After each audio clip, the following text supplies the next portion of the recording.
Raw truth, bold talks, real perspectives. This is Unscripted Perspectives with Tiana. Hi, welcome again to another interesting episode on Unscripted Perspectives with Tiana. The space where the topic is too raw, too real, or too controversial to discuss. And yeah, we keep it bold, honest, and unfiltered. On today's topic, we'll be discussing sexual health. Joining us to discuss this sexual health topic is a medical lab scientist, a reproductive health expert, especially the vagina, guys. Oh my God. Mr. Damilola Opayemi Shola, please give our guest a round of applause. Must you put that vagina aspect? Yes, we have to. It's also part of sexual health. Yeah? Absolutely, you're right. And thank you for having me. It's a pleasure to be here. It's such a huge honor to have you on the show, sir. Yeah. Thank you so much for honoring our invitation, sir. Thank you for having me also. Yeah. So today we'll be discussing sexual health. Wow. You know, sexual health is actually a topic rarely discussed in this part of the world because there's always people trying to guide their children away from sexual health. Anytime they hear sexual health. So why do we find it easier to gossip about people's sex lives? Wow. Why do we find it easier to gossip about people's sexual life? But they will not want to mention anything about theirs. Well, that's a very thoughtful question, and it's very thoughtful, and it's something I think we should address truly. Because if you are to look at it, the way we take sexual health in Nigeria, we see it as something, something dirty or taboo. Yeah. And if you are to narrow it down, to me, to answer this question, I'll put it in two different ways. Okay. The first one is our cultural and religious belief, and the second one is socializing. Yeah. So let me start with the socializing aspect. Gossiping about someone else as a Nigerian is our blood. Thank you for that. So gossiping about someone else feels safe and external. What I mean by external is that you are gossiping about someone else, not yours. You are hiding your own issues, your own desires, your own challenges. So you see, gossiping about someone feels safe, feels external, feels unjudgmental to you. But to the other person, you don't know the implication of what you are doing. Yeah. So socializing, you see, gossiping as something that connects people together. When you see two or more people, there's an interesting topic. Like. So that's the first answer is socializing. People come together. It makes people come together to discuss on the other person because they feel it's safe and external. Now going down to our cultural belief and religious belief also. When we talk about sex, anything sex, we see it as a taboo, we see it as something dirty. So people feel, talking about other person is a way of, kind of keeping yourself as an holy person. Exactly. So it's something relating to our cultural belief and also socializing, a way of people gathering together. So they feel safe and non-judgmental. So they would rather gossip than have an honest conversation about their sexual life. Exactly. Wow. That is Nigerians for you. Do you think that society judges women more than men when it comes to sexual choices? Absolutely. Why? And that's because it still boils down to our cultural and religious belief. Women are created with a kind of value. And there is this expectation the community, the society, expects from women. We all expect women to be decent. We all expect them to be of good morals. It is very easy to, judge a woman or a lady for her sexual choice than a man. And I used to tell women that your sexual health is your fundamental right. So you don't have to be this kind of, in terms of issue of infertility, women are the major center of focus. People judge women more than men. Even if it is the man that causes this infertility of an issue, they always blame the women first. Absolutely, and that's because of what the society expects from a woman.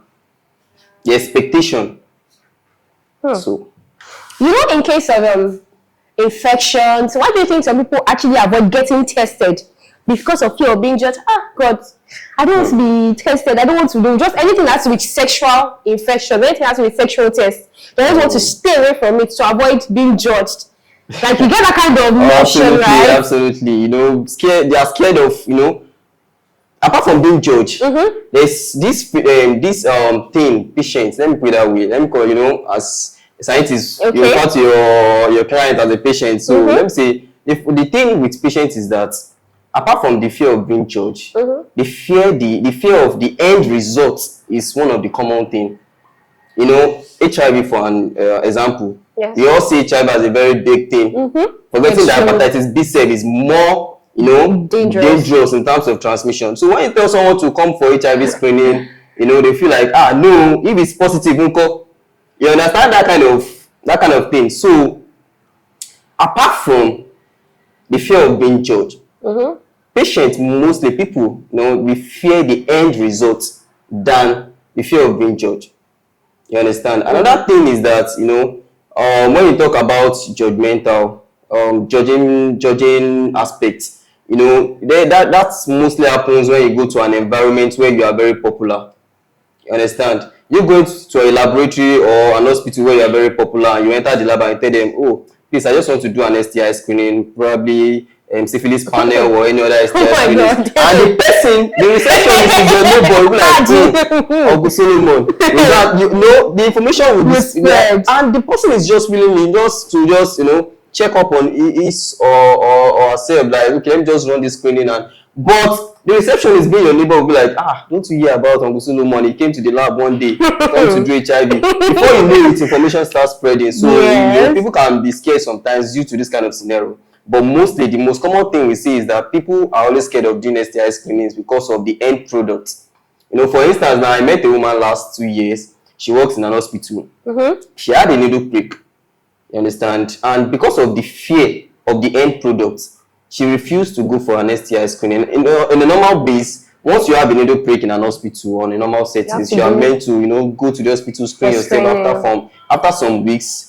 Screen yourself. If you know the source of the needle, you can screen the other party also. But this woman, for 2 years, she was scared, thinking she has HIV. Wow. She only had a needle prick, so she became lame. Immediately psychological symptoms started coming in. She became lame for 2 years. She was indoors. She, stay away from her family, thinking that she has HIV. So the day she came to the laboratory and after doing the HIV, RBS HIV test, and she asked me that she wants to see me personally. I said, Madam, what happened? She said, I beg, are you sure you do this thing very well? Wow, she's doubting the result. Because she was so scared of the end result, not because of being judged. You understand? Yes. So she was like, are you sure you did it? So once I get that kind of question from patients, I have this signal that, okay, something is going on. So I approached her, call her in calmly, and I spoke with her, and she narrates all the whole story. And I make it clear to her that in that kind of cases, this is what you do, this is what you do. And the important thing is that hepatitis is more dangerous than HIV in terms of transmission. If you have to put a hepatitis blood sample here, it can last for 7 days. But HIV will die within 24 hours. Wow. You understand that. So the fear of the end result is one of the reasons why people are always scared of going to the laboratory for an STI screening. Thank you. Thank you so much, sir. And now to my very next question, which might sound quite interesting. Now, there's this thing we've noticed. Men often go to buy condom. They prefer going to buy condom, but women are never comfortable going to buy condoms. Why is that? Oh my God! You never see a woman going to a pharmacy. I want to buy condoms. No. The man boldly walks in with this pride. Give me condom there. You know that kind of thing. Of course. Why is the woman that goes, Jesus, all eyes will turn on her? So why is that? That's more like a norms, and it still boils down to this, our cultural belief, because for a lady, we have this kind of expectation for a lady, just like I said earlier. For a lady, they are born with value, and we expect morals from them. You understand? So this is more like a cultural patterns, a blueprint that has been passed down like a gene from generations to us. You understand? So it boils down to expectation, what we expect from women. But let me make it clear. No, I have to make it clear because look at my eye. For a lady, you have to prioritize your future.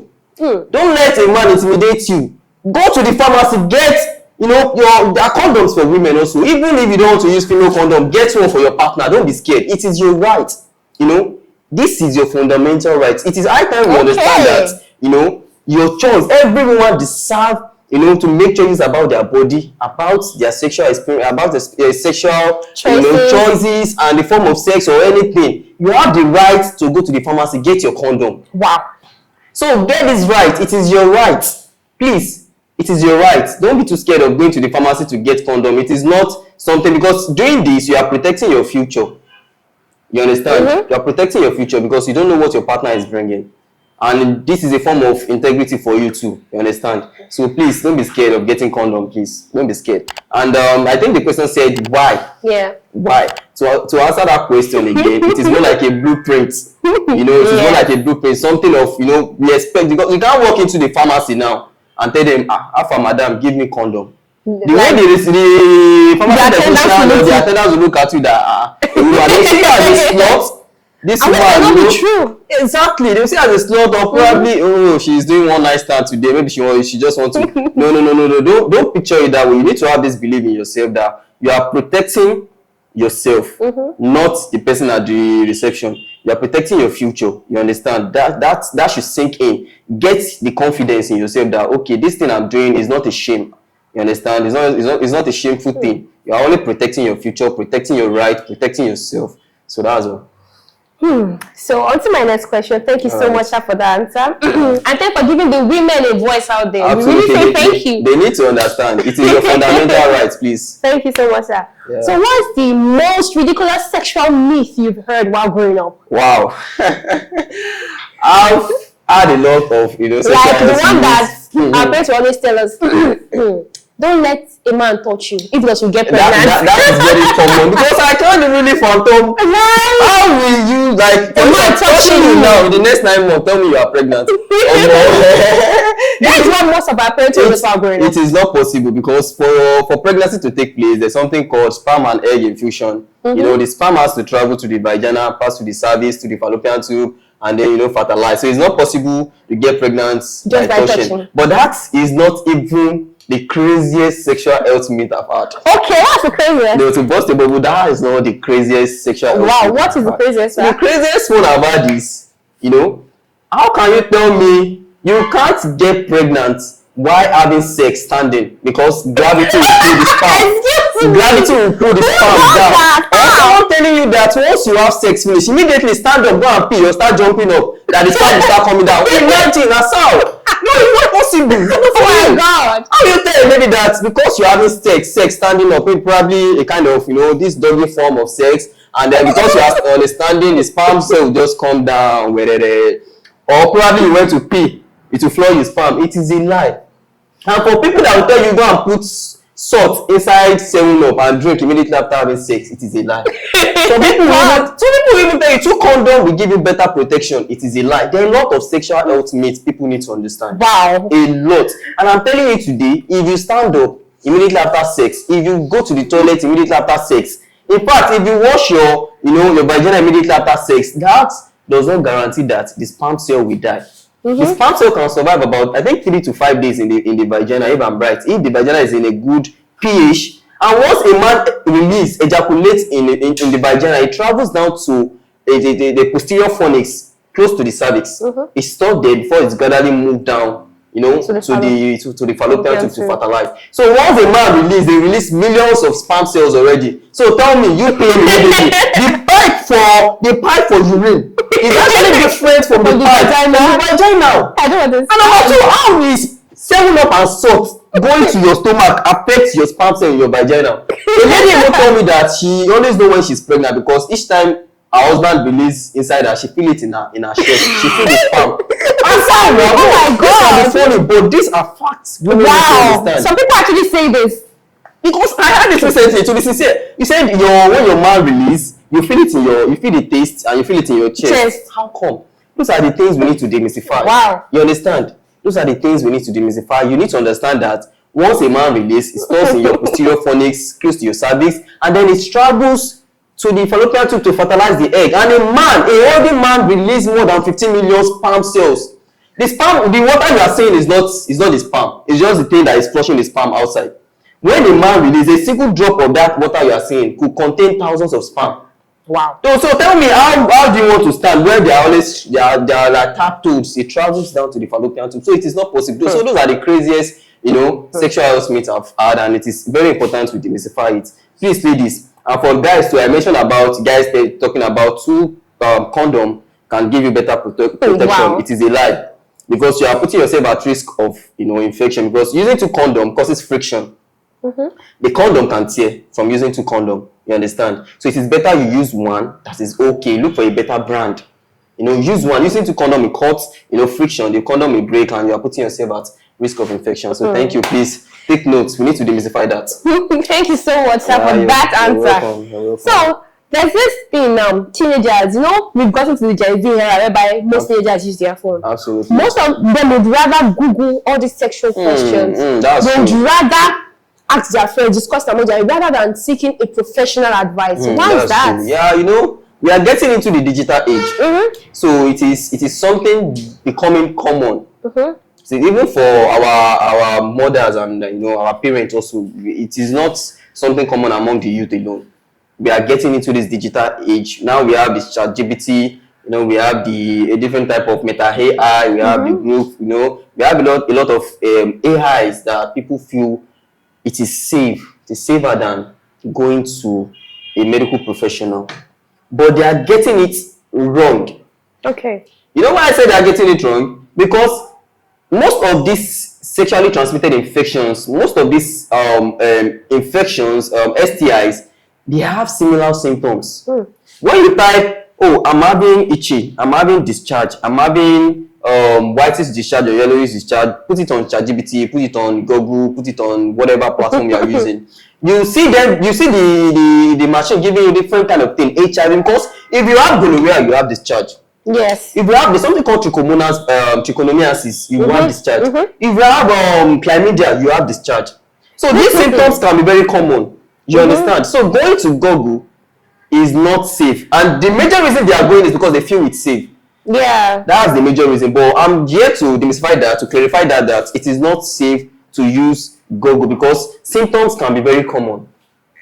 This especially for female. I love women so much that I love talking about the vagina. That's why she called me by Mr. Vagina earlier, because there are a lot of things they need to understand. Yeah, you understand? And Alaja makes me that how will I tell Alaji that I have infection?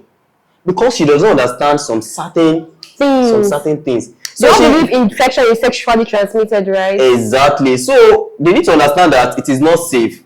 It is not safe. Using Google or any other thing is not safe. So thank you. Okay, thank you so much, sir. You're welcome. So I want to ask for your thoughts on this. Do you think sex education in schools is complete, or are they still trying to filter some things out just to avoid each student, making them know some certain things about sex education? If you are using the word filter, it is an understatement, because sex education in school is still very poor. In fact, 0% when it comes to sex education. Wow. In school. Imagine teaching biology in school when you talk about reproductive system. You see teachers keeping some word, laughing with the students. You guys should stop laughing. And the boys, and they don't know that this era we are, those students know more than they can imagine. They know more. So sex education, they believe also that teaching sex education in school can actually prompt these students from having early sex. But this is wrong, because the fact is that students now know a lot than an adult You understand? So it is better we teach them, we guide them on different aspects of sex education. It is better we teach them rather than keeping words. So sex education in school is still very poor, and I'm urging all the ministry, any ministry involved to take point of this. It is high time we start taking sex education as an important thing in school. You understand? It is very important, because it is better we start guiding them. You understand? Look at the rates of adolescent pregnancy we have now in Nigeria. Look at the rates of abortion. I've seen a 16-year-old girl coming for pregnancy test every month. So tell me. Wow. So you already know about these things. You understand? Wow. So sex education is very important. The one that bursts my bubbles most is a young girl did abortion twice in a month. Now she's having something called sapingitis. The womb has been punctured. it comes together, and that can cause a serious reproductive health issues. In fact, it causes infertility. Wow. So it is better we start, putting these informations forward for our students and parents. Also, don't leave everything to teachers in school, because we have, young Gen Z now teaching students. You understand? So you as a parent, you need to put more effort, teaching sex education at home. Thank you. Thank you so much, sir. You're welcome. So do you think social media has actually helped to normalize this sex education, or it has worsened sex education by misinformation? When we talk about social media, we have a lot of informations on social media. Even outside sexual health, we have a lot of information, and then we have both the good, the correct one. I don't know how to put it. The word is failing me. So we have this information that you hear that I'll be like, is this person a professional? Right. So now coming down to sexual health, I believe personally, because as someone who is interested in reproductive health, I'm trying to connect with some people that are into this, colleagues that are doing great in this kind of field, and I have people, teaching sexual health online in a proper way. On Twitter, we have Elizabeth, this girl that started the issue of virginity recently. We have them on Facebook, we have them on LinkedIn, we have them on Instagram. So I believe social media is really, really helping in terms of sexual health. Social media is really, really helping. Though there are still, in a certain percentage, there are still some information we are getting, but you just need to know something, that don't just believe anything you see online. Meet your professional. You understand? So thank you. Thank you so much, sir. So my next question is, should both partners be responsible for protection, or why is it just seen as the woman's responsibility? In marriages these days, that any issue of infertility, they point accusing fingers at the woman. They feel like she has done something wrong, and most times she might not even be the one at fault. It could be the man. Why is that? Well, to answer the first question, I believe both partners should be responsible. But to that other question, there's something you should know today, that women are always the center. I used to say, it's kudos to all women out there. They are always at the center of this reproductive issue. You understand? They bears the highest burden. But because this is the reason, a woman, pregnancy can easily, reveals a woman's sexual lifestyle or sexual secret. Let me put it that way. Because we all believe that a pregnant woman is surely having sex. She had sex before she is pregnant. But go and check her husband. Just say him gentle. You will not know he's even the one that impregnated this woman.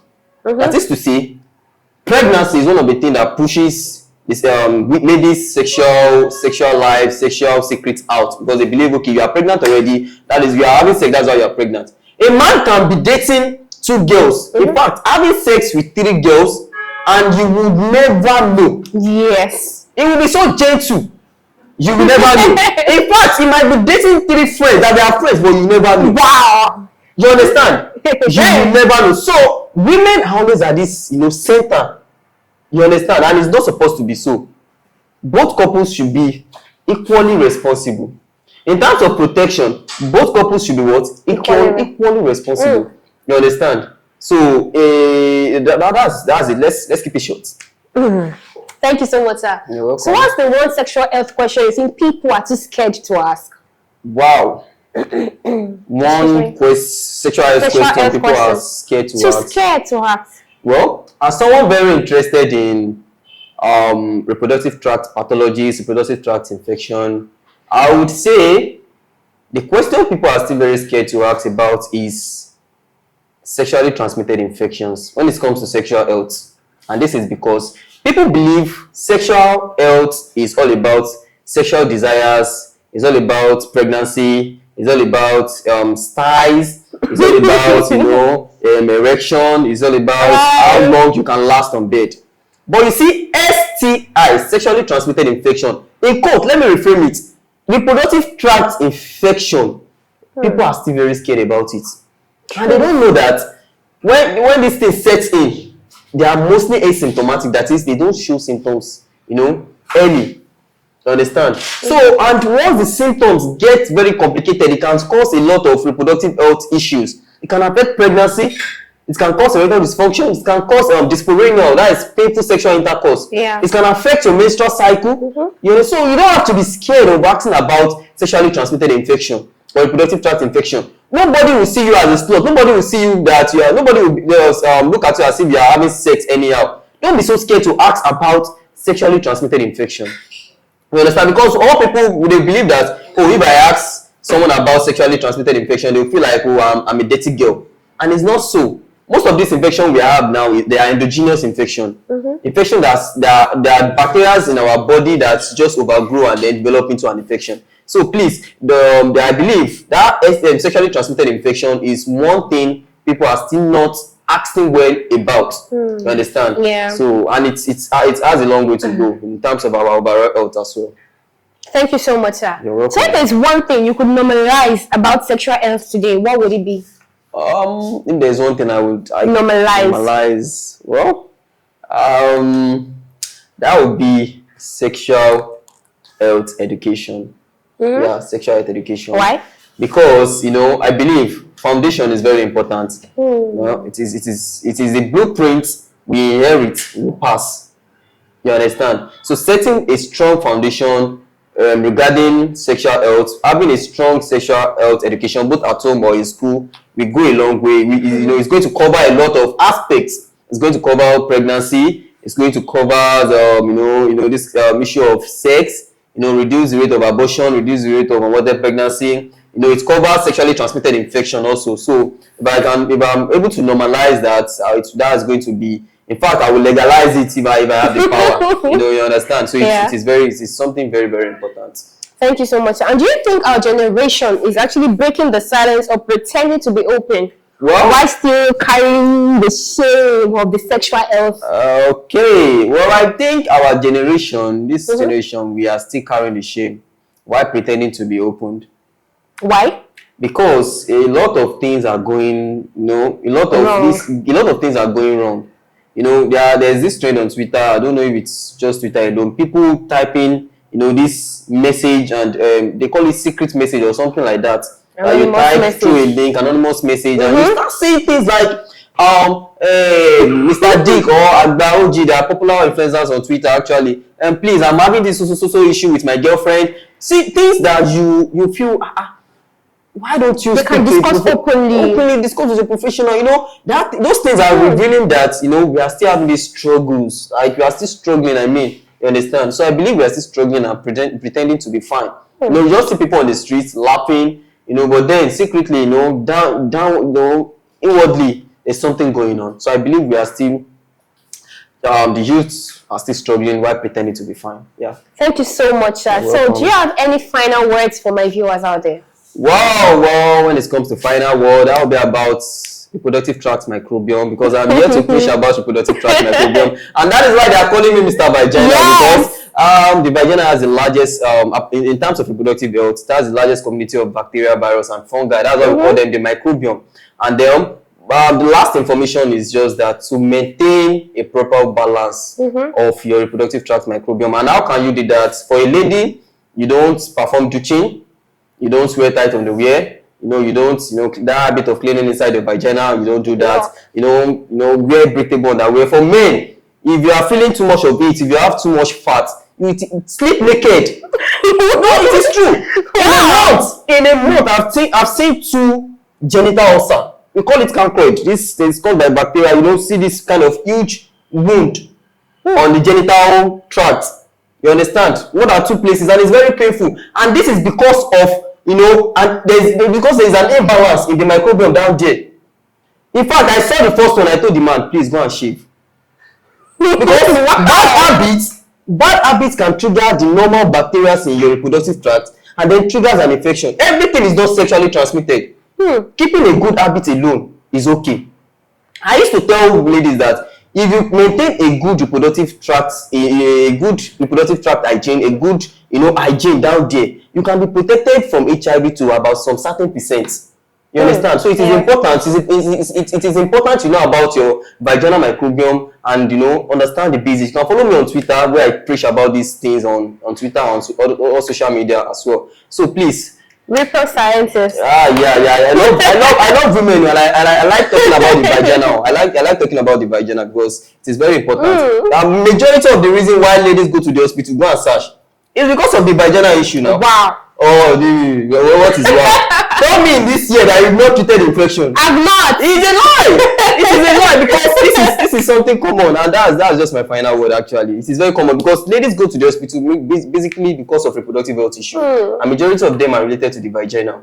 Majority of it are related to the vagina. Vaginal discharge, vaginal itching, painful sex. You understand? Bleeding during sexual intercourse. A lot of things. Preterm delivery. Everything is related to the infertility. Some cases of infertility is due to some, infection spreading from your vagina to the upper part of your reproductive tract. Your reproductive tract is divided into two. We have the upper, we have the lower. So keeping it down, keeping it clean from the lower part, you are going to be free from a lot of things. So please take notes. I hope you guys have actually learned something today from all what our repro scientist, the vagina expert, has spoken about. Oh my God. I hope you guys have actually been able to jot some things down because these are real truths from what he has said. Things you have to think about, perspectives you've never looked into but you are shy to talk about. These are things you should actually come out, discuss openly. This should give you the courage to discuss these things. And so thank you very much, sir, for honoring our invitation and actually shedding more light on this topic. It's such a huge enlightenment for us that actually in this age and time, so people are still shy about this. And thank you so much, sir, for shedding the light. Thank you for having me. It's really a pleasure. Thank you. Thank you so much, sir. And to my viewers out there, thank you so much for not stopping, for clicking the subscribe button. And to my crew members, it's just to say a very huge thank you to you guys for the support. Everything you see is all thanks to them. Thank you so much. And till I come your way again next time, I remain your host, Tiana. Bye for now. Unscripted Perspectives with Tiana.